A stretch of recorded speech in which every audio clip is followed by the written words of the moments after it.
Hello students, my self sown Kumar और मैं success coaching centre में मैथ्स पढ़ाता हूँ। तो जैसा कि हम लोग को पता है, आप लोग को पता है कि हमारा ऐलान जंग का सीरीज चल रहा है, जो कि आज सेट 9 है। इसका सॉल्यूशन मैं करवाने वाला हूँ, जिसमें मैथ्स के 20 ऐसे क्वेश्चंस होंगे जो आगे आने वाले क्वेश्चन में यानी 2024 में जो आ सकते हैं आने वाले शिफ्ट में। तो चलिए स्टार्ट करते हैं। ये हमारा सक्सेस कोचिंग सेंटर है, जहाँ पे हम bank, SSC, railway, JSSC, BSSC, JPSC, defence के साथ साथ इन सभी के टेस्ट सीरीज भी करवाते हैं। और ये जो सक्सेस कोचिंग सेंटर है, ये रांची का ब्रांच है और ये रांची के साथ साथ अब मांडर और बेडो में भी चलाई जाती है। और इन तीनों ब्रांच में आर्मी की कंप्लीट तैयारी फ्री करवाई जाती है। यहाँ पे हमारा कॉन्टैक्ट नंबर है, मोबाइल नंबर दिया गया है। अगर आपको इससे रिलेटेड कोई जानकारी चाहिए या फिर आपको 2024 टारगेट किया हुआ बैच में जो कि एसएससी जीडी पे टारगेट किया गया है, उससे रिलेटेड कोई जानकारी चाहिए तो आप हमारे मोबाइल नंबर पे कॉन्टैक्ट कर सकते हो और बाकी की जानकारी प्राप्त कर सकते हैं। हाँ, तो ये रहा हमारा मैथ्स का 20 क्वेश्चंस। तो चलिए आज स्टार्ट करते हैं मैथ्स के 20 क्वेश्चन से।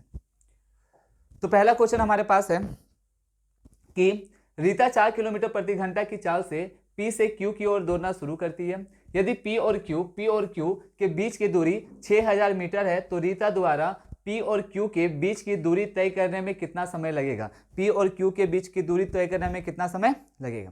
तो एक बात बताइए, तो हम लोग जानते हैं कि डिस्टेंस इक्वल टू क्या होता है? तो आप बोलोगे स्पीड इंटू क्या होता है? टाइम होता है। डिस्टेंस इक्वल टू क्या होता है? Speed into time. अगर मैं बोलूं आपको टाइम निकालना है तो आप बोलोगे डिस्टेंस बाय क्या हो जाएगा? स्पीड। Distance by speed. अगर मैं बोलूं P से Q का दूरी कितना है तो 6000 मीटर। अगर ये 6000 मीटर है और मैं बोलूं इसको किलोमीटर में कन्वर्ट कर दीजिए तो ये हो जाएगा 6 किलोमीटर। कितना किलोमीटर? 6 किलोमीटर। यानी अगर डिस्टेंस बात किया जाए तो 6 हो गया और स्पीड वहां पे देखिए 4 है यानी 3/2 और 3/2 का मतलब होता है 1.5 आवर। 1.5 क्या आवर। यानी का नंबर इस सवाल का बिल्कुल सही उत्तर होगा। तो चलते हैं अगले क्वेश्चन पे, जो कि क्वेश्चन नंबर 2 है हमारे पास। शीतल अपनी दुकान पर सभी वस्तुओं पर 20% की छूट प्रदान करती है और फिर भी 12% की लाभ कमाती है। उस वस्तु का अंकित मूल्य क्या है जिसका क्रय मूल्य 200 है? क्रय मूल्य क्या है? 200। तो हम बोले अगर क्रय मूल्य 200 है और इसको बेचने पे 12% का लाभ होता है। 12% का क्या होता है? लाभ होता है। तो हम बोले अगर 12% का लाभ होता है तो 12% का मल्टीप्लाइंग फैक्टर हो जाएगा 4 तिया 12, 4 25 से 100 यानी 28 बटा कितना? 25। 28 बटा 25 यानी ये हो जाएगा 28 बटा 25। अब ये क्या बन गया? एसपी बन गया। क्या बन गया? एसपी। अब ये क्या बन गया? एसपी। तो अब मैं बोला कि शीतल अपनी दुकान पर सभी वस्तुओं पर 20% की छूट देती है। 20% का छूट, अगर वो 20% का छूट ना देता तो ये क्या बन जाता? एमपी। अगर 20% का छूट का मल्टीप्लाइंग देखा जाए तो 20 25 100 यानी 4 बटा कितना? 5 यानी 4 बटा 5। अगर छूट नहीं दिया होता तो वो क्या हो जाता? अंकित मूल्य। यानी इसका जस्ट रिवर्स कर दीजिए, ये हो जाएगा 5 बटा कितना? 4। तो हम बोले 5 एकम 5, 5 पचे 25, 4 एकम 4, 4 सत्ते 28 और 5 एकम 5, 5 चौके 20 और 7 चौके 28 यानी कितना? 280। और ये इसका मार्क प्राइस होगा। ये इसका क्या होगा? मार्क प्राइस कहने का मतलब है का नंबर इस सवाल का बिल्कुल सही उत्तर होगा। चलते अगले क्वेश्चन पे। 1225 रुपए की राशि पर 2 वर्षों का ब्याज 144 रुपए है। जब ब्याज एक निश्चित ब्याज दर पर वार्षिक रूप से चक्रवृद्धि होता है तो वार्षिक दर ज्ञात करें। देखिए 1225 रुपए की राशि पर 2 वर्षों का ब्याज 144 रुपए है। जब ब्याज एक निश्चित ब्याज दर पर वार्षिक रूप से चक्रवृद्धि होता है तो वार्षिक दर क्या करे? वार्षिक दर ज्ञात करें। तो हम बोले अगर P जो है वो 1225 है और टोटल इंटरेस्ट जो है 144 है तो हम बोले 2 साल का अमाउंट कितना हो जाएगा? 2 साल का अमाउंट का मतलब हुआ 2 साल का अमाउंट कितना हो जाएगा? P फॉर प्रिंसिपल यानी मूलधन। और अमाउंट 2 साल का निकाला जाए तो कितना हो जाएगा? तो चलिए देख लेते हैं। 5 4 9, 4 2 6, 2 और 1 3 और 1 का 1 यानी 1369। यानी अगर हम बोले कि 2 सालों के बाद अमाउंट 1369 हो जाता है। कितना हो जाता है? 1369। तो हम बोले कि A बाय P का रेशियो निकालें तो 1369 अब बट्टा कितना हो जाएगा? 1225। लेकिन यहाँ लिखा हुआ था कि 2 साल बाद 2 वर्षों का ब्याज कितना होगा, तो हम बोले ये अंडर रूट में चला जाएगा। कितना में चला जाएगा? अंडर रूट में। अगर ये अंडर रूट में चला गया तो हम देखेंगे कि P और A 2 साल का है, तो अंडर रूट क्या हो जाएगा? 2। अंडर रूट हो जाएगा 2। तो अगर हम बोले ये 1225 है, 1225 है, तो हम बोले 600, यहाँ पे अगर बोले 1225 है, तो अगर हम 25 से काटे, कितना से काटे? 25 से, तो 25 कैसे काटे? 25 चौके 100 और ये 25 नवा 225, यानी 25 और 7 49। मेरा कहने का मतलब है A और P का अगर स्क्वायर रूट निकाला जाए तो ये हो जाएगा 5 गुना 7, यानी कितना? 35। अब यहाँ 9 है, या तो 3 से बनेगा या तो 7 से बनेगा, और 3 3 9, 4 चौके 16, या तो 3 हो गया या तो कितना होगा? 3। तो 3 चौके 12, यानी ये हो जाएगा कितना? 37। कितना? 37, यानी 1369 37 का स्क्वायर रूट है। मतलब 37 का 37 का स्क्वायर कीजिएगा तो आएगा 1369। तो हम बोले ये 37 हो गया, और ये कितना है? 35। कितना का वृद्धि? 2 का। कितना में? 35 में। अब गुना कितना? 100। गुना कितना? 100। 5 7 35, 5 20 100, यानी ये हो गया 40/7। ये हो गया कितना? 40/7। और 40/7 का मतलब होता है 7 5 35, 5/7%, यानी 5.5/7%। 5.5/7%, यानी घ नंबर इस सवाल का बिल्कुल सही उत्तर होगा। तो चलते हैं अगले क्वेश्चन पे। 7 सेंटीमीटर त्रिज्या वाले एक शीशे के अर्धगोले को एक ऐसे शंकु में ढाला जाता है। 7 सेंटीमीटर त्रिज्या वाले एक शीशे के अर्धगोले को एक ऐसे शंकु में ढाला जाता है गया है जिसके आधार का व्यास 14 सेंटीमीटर है। आधार का व्यास 14 सेंटीमीटर है। शंकु की ऊंचाई ज्ञात करें। अगर आधार का व्यास 14 सेंटीमीटर है तो आर कितना हो जाएगा? 7 सेंटीमीटर। तो हम बोले अर्धगोले को तो अर्धगोला का वॉल्यूम हो जाएगा 2/3 पाई आर क्यूब, और ये इक्वल होगा किसका? शंकु का। शंकु का होता है 1/3 पाई आर स्क्वायर एच। तो बोला है शंकु की ऊंचाई ज्ञात करें। शंकु की ऊंचाई ज्ञात करें, तो हम बोले यहाँ देखिए इसका भी रेडियस कितना है? 7 है, और इसका भी रेडियस कितना है? 7 है। मेरा कहने का मतलब है अगर आर स्क्वायर है तो ये आर क्यूब कैंसिल हो जाएगा, क्यूब का कैंसिल हो जाएगा, पाई से पाई कैंसिल हो जाएगा, 3 से 3 कैंसिल हो जाएगा, यानी ये 2r इक्वल टू कितना हो गया? h। 2r इक्वल टू क्या हो गया? h, यानी 2 और r बराबर 7 इक्वल टू h। तो h बराबर कितना हो गया? 14। h बराबर 14, यानी ऊंचाई कितना हो जाएगा? 14 सेंटीमीटर। घ नंबर। तो खा नंबर इस सवाल का बिल्कुल सही उत्तर है। चलते अगले क्वेश्चन पे, जो कि है क्वेश्चन नंबर 5। तो देख लेते हैं।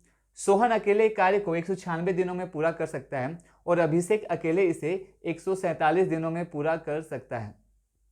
सोहन और अभिषेक दोनों एक साथ कार्य करते हुए कार्य को कितने दिनों में पूरा कर सकते हैं? तो हम बोले सोहन 196 दिनों में पूरा कर सकता है, और अभिषेक 147 दिनों में क्या कर सकता है? पूरा कर सकता है। तो हम बोले कि 196 तो एलसीएम में आएगा ही आएगा। 196 तो एलसीएम में आएगा ही आएगा। अगर हम बोले 4 से इसको काट के देख ले 196 का, तो 4 से 4 चौके 16, 3 4 9 36, 49 का टेबल, 49 का, और 9 तिया 27, और 4 तिया 12 2 14, यानी 49 तिया आ जाएगा। 49 तिया, यानी ये हुआ कि इसमें 3 का मल्टीपल चाहिए। क्योंकि 49 का मल्टीपल है यहाँ पे। तो 196 का ये 3 हो जाएगा, और 3 बार में चला जाएगा, और 147 कितना बार में चला जाएगा? तो 49 चौके ये 4 बार में चला जाएगा। यानी सोहन का एफिशिएंसी 3 हो गया, और अभिषेक का एफिशिएंसी कितना हो गया? 4। अब ये दोनों मिलकर काम करेंगे तो टोटल काम कितना है? तो आप बोलोगे 196 × 3 टोटल काम है, और दोनों मिलकर काम करेंगे तो एफिशिएंसी कितना हो जाएगा? 7। तो हम बोले 7 एकम 7, 7 दूना 14, 5 गया 7 8 56, और 28 तिया कितना हो जाता है? 84। यानी 84 दिनों में यह काम कंप्लीट हो जाएगा। कहने का मतलब है आंसर हो गया इसका कौन सा? का नंबर। तो इस सवाल का उत्तर है का नंबर। देखिए, जैसा कि मैंने कहा था कि आप कमेंट भी कर सकते हो। अगर आप कमेंट करोगे, मतलब कहने का मतलब है सबसे पहले आप क्या कीजिए कि इस क्वेश्चन को, जैसे कि मैं सॉल्यूशन करवा रहा हूँ, तो सॉल्यूशन करवाने से पहले आप इस क्वेश्चन को अटेम्प्ट कीजिए। आपका उत्तर क्या आ रहा है और मेरा उत्तर क्या हो रहा है, आप फिर कंपेयर कीजिएगा। तो आपको क्या होगा कि एक आइडियोलॉजी मिल जाएगा कि क्या मेरा एक्यूरेसी है और कितना मैं करेक्ट कर रहा हूँ। ठीक है, तो चलते अगले क्वेश्चन पे। अगला क्वेश्चन है, एक ट्रक शहर सोनगंज से रोहनगंज तक 60 किलोमीटर प्रति घंटा की चाल से जाता है। यात्रा करने में 30 घंटे लगते हैं। यह शहर रोहनगंज से सोहनगंज तक उसी सड़क पर 40 किलोमीटर प्रति घंटा की औसत चाल से लौटता है। पूरी यात्रा के दौरान ट्रक की औसत चाल क्या थी, टोटल कितनी थी? तो एक बात बताइए, जैसा कि मैंने कहा कि एक जगह ए से कोई इंसान बी तक गया, ए से इंसान बी से गया कितना किलोमीटर पर आवर से, 60 किलोमीटर पर आवर के स्पीड से। फिर बी से ए पर आया, बी से ए पर आया कितना, 40 किलोमीटर प्रति आवर का स्पीड से, 40 किलोमीटर प्रति आवर का स्पीड से। तो पूछा है पूरी यात्रा के दौरान ट्रक की औसत चाल क्या होगी। तो हम इसमें औसत चाल का डायरेक्ट फॉर्मूला लगाएंगे। क्यों? क्योंकि ए से बी जितना टाइम दूरी चल रहा है, बी से ए उतना ही दूरी चल रहा है। तो हम बोले इसका फॉर्मूला हो जाता है 2 times x y by x plus क्या, वाई, जहां पर एक्स और वाई उसके द्वारा चला गया स्पीड है। तो हम बोले ये हो जाएगा 2 गुना 60 गुना 40 बटा 60 और 40 कितना, 100, 1 2 1 2, 6 चौके 24, 24 दूना कितना, 48, यानी 48 किलोमीटर पर आवर। ये हो जाएगा का नंबर इस सवाल का बिल्कुल सही उत्तर होगा। तो चलते अगले नंबर क्वेश्चन पे। Question number 7। अनुज, राम और संजय मिलकर एक कार्य को 78/5 दिनों में पूरा कर सकते हैं, जबकि अनुज अकेले उसी कार्य को 39 दिनों में पूरा कर सकता है। तो राम और संजय मिलकर समान कार्य को लगभग कितने दिनों में कर सकते हैं? तो चलिए देख लेते हैं। अनुज, राम और संजय मिलकर एक कार्य को, अनुज राम और संजय मिलकर एक कार्य को 78/5 दिनों में 78/5 दिनों में कर सकते हैं, जबकि अनुज अकेला उसको 39 दिनों में कर सकता है, 39 दिनों में कर सकता है। तो मैंने कहा एफिशिएंसी मान लेते हैं 78, मतलब काम मान लेते हैं टोटल 78। तो ये एफिशिएंसी 5 हो जाएगा और 39 दूना, यानी इसका एफिशिएंसी कितना हो जाएगा, 2। इसका एफिशिएंसी कितना हो जाएगा, 2।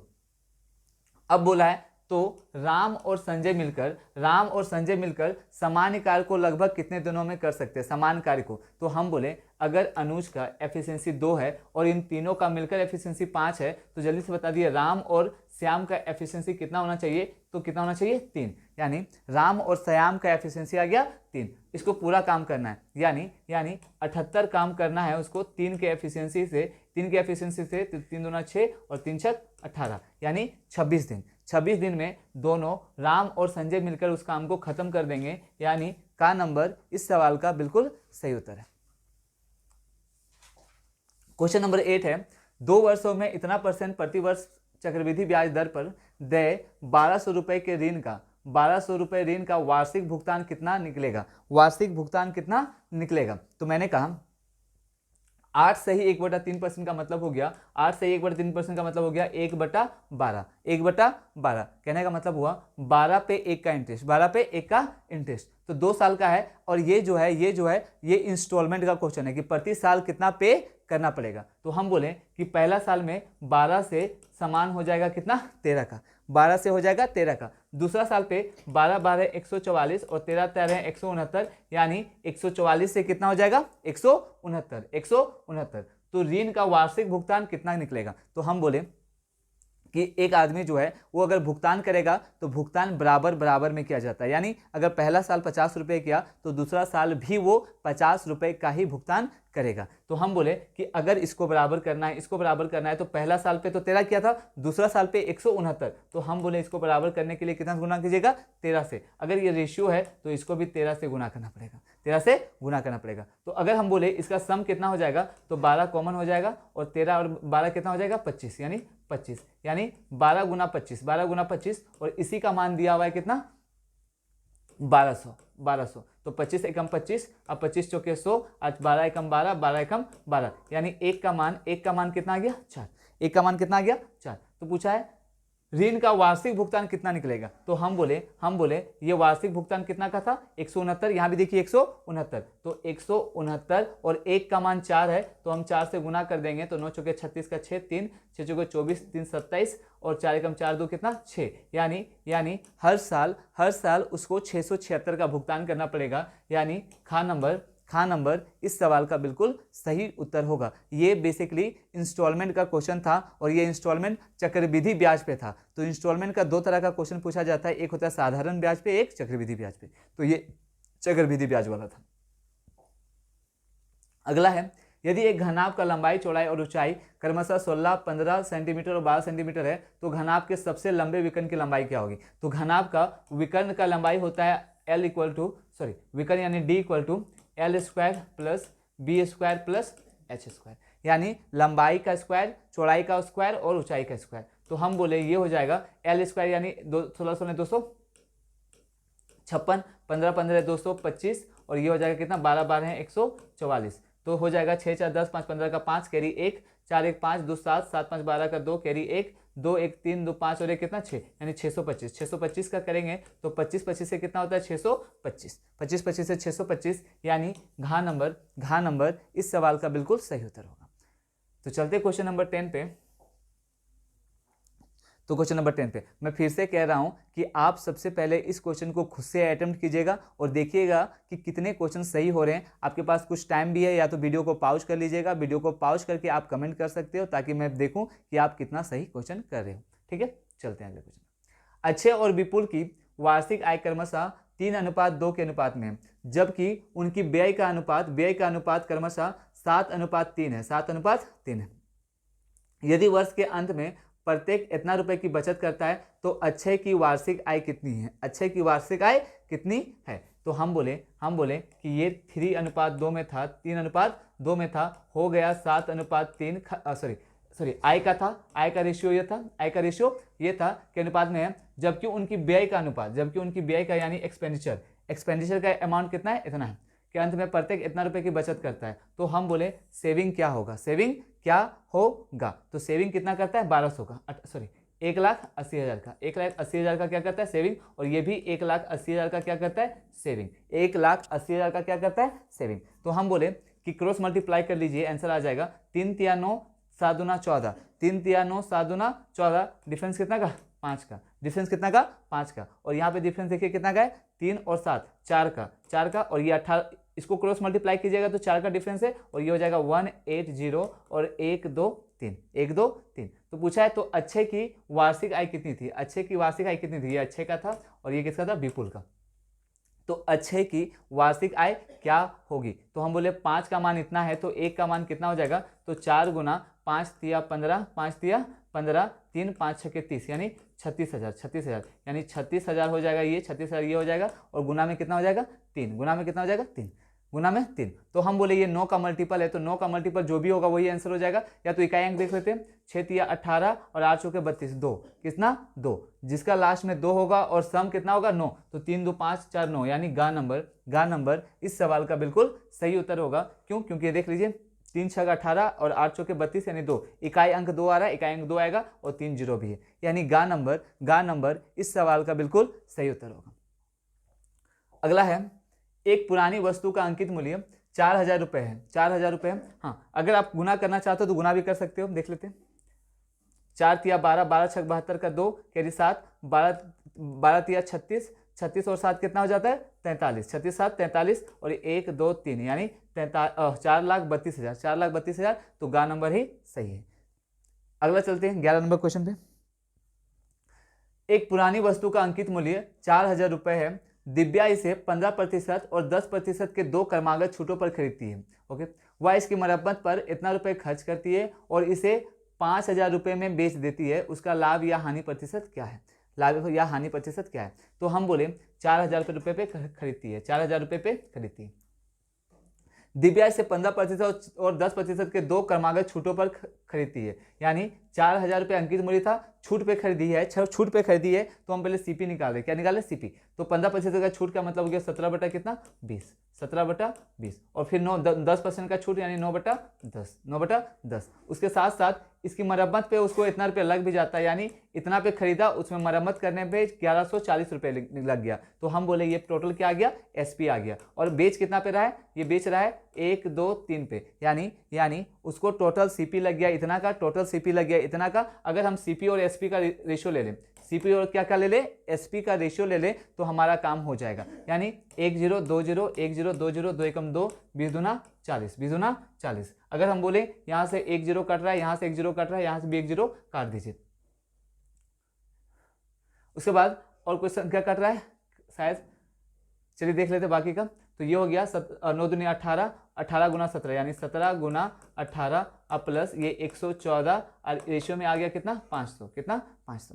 अगर हम बोले 18 सत्ते और 136, 136 का 6 बचा कितना 13, 18 कम 18 और 3 21, 21 सॉरी 18 सत्ते 136,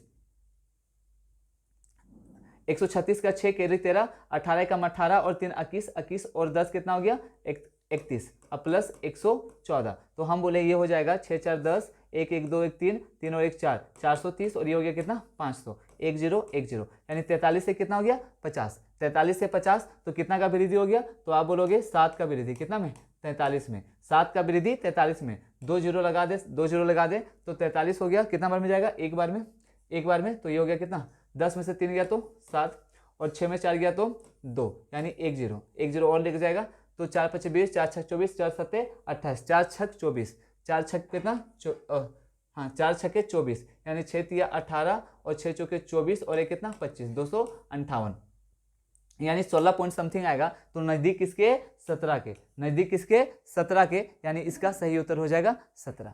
इसका सही उत्तर क्या हो जाएगा 17। चलते अगले क्वेश्चन पे। यदि दो संख्याएं 456 और 240 का महत्तम समापवर्तक 24 है तो दी गई संख्याओं का लघुत्तम समापवर्तक क्या होगा। तो हम जानते हैं n1 into n2 equal to होता है एलसीएम गुना HCF।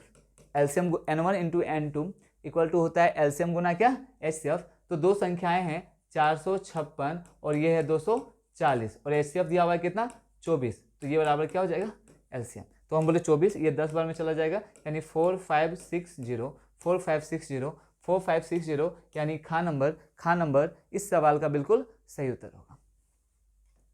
अगला क्वेश्चन है कि इतना डिवाइडेड बाय इतना का मान है, इतना डिवाइडेड बाय इतना का मान क्या होगा। तो सबसे पहले मैं क्लास में भी करवा चुका हूं कि विनकुलम होता है V बोर्ड मास होता है BODMAS, भी बोर्ड मास। भी का मतलब होता है विनकुलम इसका मतलब होता है बार लगा होगा, किसी भी नंबर के ऊपर में बार लगा होगा। सबसे पहले इसको काम करना है। B for bracket, O for of, D for divide, M से मल्टीप्लीकेशन, A से एडिशन और S फॉर क्या होता है सब्ट्रैक्शन। तो सबसे पहले विनकुलम का काम करते हैं। तो हम बोले 12 में 4 गया तो 8 और 8 को डिवाइड करेंगे 24 से तो 8 दिया 24, अब 32 और 3 कितना हो गया 35, 32 और 3 कितना हो गया 35। अब अगर हम इसको सॉल्व करें और डिवाइडेड में है तो ये हो जाएगा 2 चौके 8, 4 4 4 8, 8 में से 3 गया तो 5 5 यानी आंसर कितना आ जाएगा 7 यानी खा नंबर इस सवाल का बिल्कुल सही उत्तर है। अगला क्वेश्चन है एक निश्चित अंकित मूल्य पर 8% की छूट से उतना ही लाभ मिलता है। एक निश्चित अंकित मूल्य पर 8% की छूट से उतना ही लाभ मिलता है जितना कि 25 रुपये की नगद छूट पर मिलता है। यानी 8% का छूट 25 के बराबर है। 8% का छूट किसके बराबर है 25 रुपये के बराबर है। तो 100% का छूट कितना होगा, तो आप बोलोगे 25/8 गुना कितना 100 गुना 100। तो 4 से काटेंगे, 4 दूना 8, 4 25 से 100 तो 25 25 से 625 बटा कितना 2, 625 बटा 2 यानी 2 तिया 6, 2 एकम 2, 2 दूना 4, 2 पचे 10 यानी 100% का वैल्यू हो जाएगा 312.5 यानी घा नंबर इस सवाल का बिल्कुल सही उत्तर होगा। तो आप बताइएगा कि आपको ये सॉल्यूशन कैसा लग रहा है कमेंट में। देखते हैं क्वेश्चन नंबर 15। एक बेईमान दुकानदार एक ग्राहक को क्रय मूल्य के ऊपर 30% के लाभ पर सामान बेचता है। एक बेईमान दुकानदार एक ग्राहक को क्रय मूल्य के ऊपर 30% के लाभ पर सामान बेचता है और साथ ही 1 किलोग्राम के स्थान पर वह 800 ग्राम तोलता है। उसका कुल लाभ प्रतिशत 40% है। तो टी का मान बताइए। हम बोले कुल लाभ प्रतिशत कितना है 40%। 40% का मतलब हो गया 7/5। कुल लाभ प्रतिशत 7/5 है। सबसे पहला तो ये है कि वह साथ ही 1 किलोग्राम के स्थान पर 800 ग्राम देता है। तो हमारे हिसाब से 800 बटा कितना हो गया 1000। 800 बटा क्या 1000। तो हम बोले 1 2 काट दे तो ये हो जाएगा कितना, ये हो जाएगा कितना 5 बटा कितना 4। 5/4। एक बात बताइए, हमारे हिसाब से 5/4 है, लेकिन मल्टीप्लाइंग फैक्टर आना क्या चाहिए था 7/5। मल्टीप्लाइंग फैक्टर क्या आना चाहिए था 7/5, मल्टीप्लाइंग फैक्टर आना चाहिए था 7/5। तो ऊपर में अगर 7 लाना है तो ऊपर में 7 से गुना कर देते हैं इसके लिए, और नीचे 5 लाना है तो यहाँ 5 से गुना कर देते हैं। अब इसको काटना भी है तो ये हो जाएगा 4, और इसको भी काटना है तो ये हो जाएगा कितना 5, कितना हो जाएगा 5। तो ये हो गया 7 चौके कितना 28, और 5 कितना 25, 25। तो बोला है टी का मान कितना होगा, टी का मान कितना होगा, तो हमारे हिसाब से 25 से कितना हो गया 28, 3 का वृद्धि कितना में 25 में, 3 का वृद्धि किसमें 25 में, और 1/25 का मतलब होता है 4%, तो 4 तिया कितना हो गया 12%, 12%। तो का नंबर इसका बिल्कुल सही उत्तर होगा। यही क्वेश्चंस मैंने आज ही परसेंटेज में करवाया भी है। आप देख सकते हो कि क्वेश्चन का टाइप कुछ अलग नहीं है, बस मैंने ऐसा ही क्वेश्चन आप लोग को करवाया भी है। तो चलिए देख लेते हैं, निम्नलिखित में से सबसे बड़ा अनुपात कौन सा है। तो अब बोला है सबसे बड़ा अनुपात कौन सा है, तो हम बता चुके हैं कि जब भी ऐसा क्वेश्चन पूछा जाए फ्रैक्शन में तो आप क्या कीजिएगा कि क्रॉस मल्टीप्लाई कर दीजिएगा, क्रॉस मल्टीप्लाई कर दीजिएगा। चलिए दिखाते हैं क्या कीजिएगा। हम बोले 8 5 40 7 3 21, बड़ा कौन सा है ये नंबर, 15 5 75 7 9 9 7 63, और 15 5 75 9 7 63, बड़ा कौन सा है ये नंबर, 9 5 45 7 चौके 28, बड़ा कौन सा नंबर है 5/7, क्योंकि हर बार बड़ा आ रहा है तो 5/7 क्या हो गया इसका आंसर हो गया। अगले पे चलते हैं जो कि क्वेश्चन नंबर 17 है। निम्नलिखित में से कौन सा कथन गलत है, कौन सा कथन गलत है। तो समय की गणना दूरी को 4 से विभाजित करके की जाती है, तो बिल्कुल सही है, बिल्कुल सही है। कम समय में एक निश्चित दूरी तय करने के लिए, कम समय में एक निश्चित दूरी तय करने के लिए चाल बढ़ानी पड़ती है, बिल्कुल सही है, ये भी बात स्टेटमेंट सही है। दी गई समय अवधि में अतिरिक्त दूरी तय करने के लिए दी गई चाल को कम कर दिया जाता है, बिल्कुल गलत है, ये क्या है बिल्कुल गलत है, बिल्कुल गलत है। अगला है चाल की गणना समय से दूरी को विभाजित करके की जाती है। चाल की गणना समय को दूरी से, चाल की गणना समय से दूरी को विभाजित करके की जाती है, तो बिल्कुल सही है, बिल्कुल सही है। तो पूछा है कि कौन सा गलत है, कौन सा गलत है, तो आप देख के बता सकते हो कि गलत कौन सा है, गा नंबर गलत है, इसीलिए इसका आंसर क्या हो जाएगा गा बिल्कुल सही उत्तर है। अगला है एक भूखंड की कीमत इतना से बढ़कर इतना रुपए हो जाती है, भूखंड की कीमत प्रतिशत ज्ञात कीजिए। तो हम बोले 15 जो भी है 15 लाख से 18 लाख हो जाती है, तो भूखंड की कीमत प्रतिशत वृद्धि कितनी होगी। तो हम बोले कि आपको क्लास में करवाया जा चुका है कि अगर आपको परसेंटेज वृद्धि या परसेंटेज कमी यानी प्रतिशत वृद्धि या प्रतिशत कमी बताना है तो आप कुछ मत कीजिए, उस नंबर का फ्रैक्शन ले लीजिए। क्या ले लीजिए फ्रैक्शन। तो हम बोले 1 2 3 4 5, 1 2 3 4 5 यानी 15 हो गया, और ये कितना हो गया 18, 3 5 15, 3 6 18, 3 6 18, कितना का वृद्धि 1 का, कितना में 5 में, और 1/5 का मतलब कितना परसेंट होता है 20%, 20% यानी घ नंबर इस सवाल का बिल्कुल सही उत्तर होगा।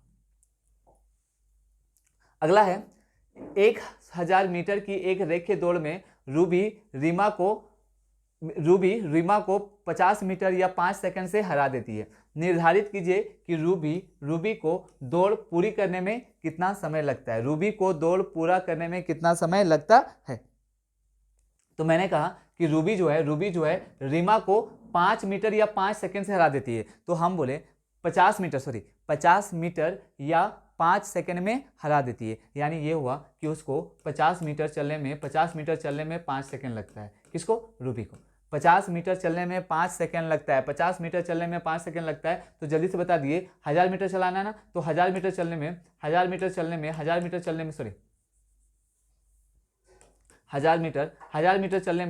चलने में कितना होगा। तो हम बोले इसको कितना से गुना कर दीजिए आप, 20 25 100, 20 25 100 हो जाएगा, 100 हो जाएगा 10, हम 20 से गुना कर दीजिए, तो ये कितना हो जाएगा 20 25 100, 100 क्या सेकंड, 100 क्या सेकंड, यानी इसको 20 से गुना कर देंगे, तो 5 दूना 10, 2 0 हो जाएगा, और यहाँ भी 20 से गुना हो जाएगा, तो ये कितना हो जाएगा 100 सेकंड। तो बोला है निर्धारित कीजिए कि रूबी को दौड़ पूरी करने में कितना समय लगता है, रूबी को दौड़ पूरा करने में कितना समय लगता है। तो सबसे पहले एक बात बताइए, देखिए रूबी सीमा को इतना सेकंड से हरा देती है, निर्धारित कीजिए कि रूबी को दौड़ पूरी करने में कितना समय लगेगा। तो हम बोले कि 1000 मीटर करने में उसको 100 सेकंड लगता है, 1000 मीटर पूरा करने में कितना लगता है 100, रूबी रीमा को 50 मीटर या ये स्पीड एक सेकंड, रूबी रीमा को 50 मीटर या 5 सेकंड से हरा देती है, 50 मीटर या 5 सेकंड से हरा देती है। निर्धारित कीजिए कि रूबी को दौड़ पूरी करने में कितना समय लगता है रूबी को, तो रूबी को कितना लगेगा, ये जो 1000 मीटर हो गया 100 सेकंड में, ये हो गया रीमा का, किसका हो गया, रीमा का हो गया, किसका हो गया, रीमा का। तो अगर रीमा को 1000 मीटर चलने में 100 सेकंड लगता है, 100 सेकंड लगता है, तो हम बोले 5 सेकंड पहले काम कर लेता है, 5 सेकंड पहले रूबी कंप्लीट कर लेता है, यानी 5 घटा दीजिए तो ये हो जाएगा 95 क्या सेकंड, 95 सेकंड, यानी 95 सेकंड का नंबर, 95 सेकंड में रूबी अपना दौड़ कंप्लीट कर लेगी।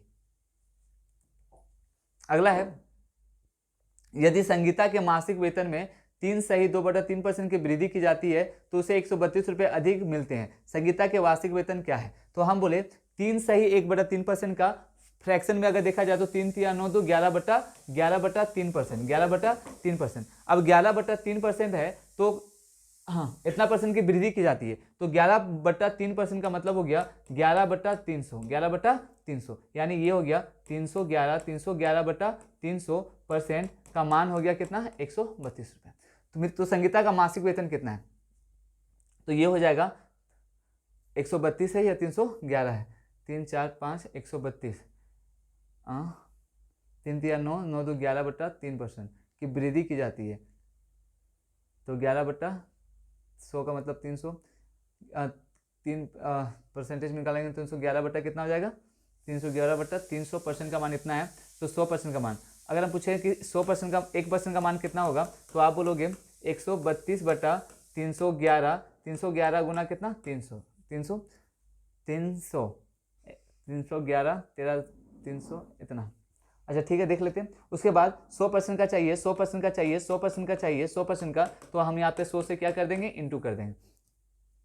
तो अगर मैं इसको काटूं, 132 है और 3 से गुना कर दे तो 3 दूना 6 हो जाएगा। एक सेकेंड, 3 दूना 6, 3 3 9 3 एकम 3, यानी 3 दूना 6, 3 दूना इसको गुना करने पे 3 दूना 6, 3 3 9 3 एकम 3, यानी 300 कितना हो जाएगा, 96, 396, 132 कट ही नहीं रहा है। यदि संगीता के मासिक वेतन में 3 सहित 2/3% की वृद्धि की जाती है तो उसे 132 रुपये अधिक मिलते हैं। तो 3 सही 1/3 3 9 2 11/3% का वृद्धि, 3% का वृद्धि 132 रुपये के अधिक मिलते हैं। मतलब अच्छा सॉरी, इसका वृद्धि इतना % का वृद्धि, सेट मैन। देखिए तो 11/3% का मान दिया हुआ है कितना, 132। तो 11 एकम 11, 11 एकम 11, 11 दूना कितना 22, यानी 1% का मान निकालें तो 12 तिया कितना हो जाएगा, 36। 1% का मान 12 तिया 36, तो 100% का मान कितना हो जाएगा, 100% का मान कितना हो जाएगा, तो 3600, यानी 3600 यानी गा नंबर इस सवाल का बिल्कुल सही उत्तर होगा। तो सॉरी यहाँ पे फंस गया था क्योंकि ये वृद्धि बढ़ा हुआ का था, तो सीधा 3 3 9 2 11% कर सकते हैं। तो ये हमारा आज का 24 सवाल कंप्लीट हो चुका है। तो इसी तरह के वीडियो के लिए हमारे चैनल से बने रहें। Thank you.